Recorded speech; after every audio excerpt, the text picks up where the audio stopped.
سلام ربي عليكم متابع كن جميلا. أهلا بكم من جديد. أنا محمد رجب. يلا نبدأ الفيديو وما تنسوش تصلوا على النبي.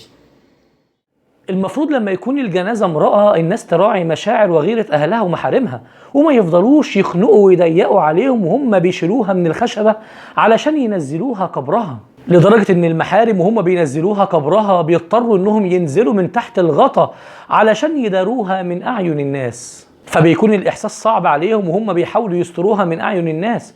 فياريت نفضلهم مساحة أو نبعد عن القبر لحد ما ينزلوها ويستروها ويقفلوا عليها الباب. أنا مش بقول إن ده حرام ولا منهي عنه، وإنه يجوز إن أي حد غير المحارم إن ينزل القبر مع المرأة الميتة ويدفنها كمان، ولأنها كمان مستورة في كفنها. ولأن الرسول صلى الله عليه وسلم حين ماتت ابنته أم كلثوم جلس على قبرها ودمعت عيناه وقال: من منكم لم يقارف الليلة أن يجامع أهله الليلة أو ارتكب ذنبا أو إثما الليلة. فقال أبو طلحة الأنصاري: أنا يا رسول الله. فقال له النبي عليه الصلاة والسلام: انزل فقبرها. وأبو طلحة أنصاري وهي قرشية، يعني أجنبي عنها ومش من محارمها. فيجوز إن أي حد لو مش من المحارم إنه يدفن المرأة إن ماتت، لكن الأفضل والأولى هم الأهل والمحارم، فإن لم يجدوا أحدا من أهلها أو محارمها نزل الأصلح والأتقى من الأجنبي عنها.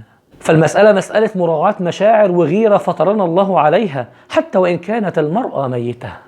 فلازم نعرف إن مراعاة مشاعر الناس وأحاسيسهم بيزيد في الود والمحبة وتأليف القلوب.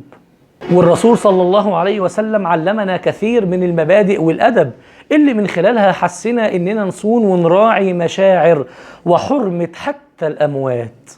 فمعلوم إن جرح الجسد يظهر أثره فورا وبشكل سريع على الإنسان، أما جرح المشاعر فبيكون ألمها ساعتها أشد وأقسى وأقوى من جرح الجسد اللي بيسيل منه الدماء.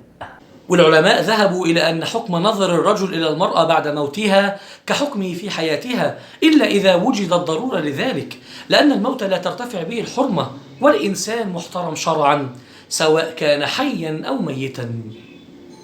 كن جميلا.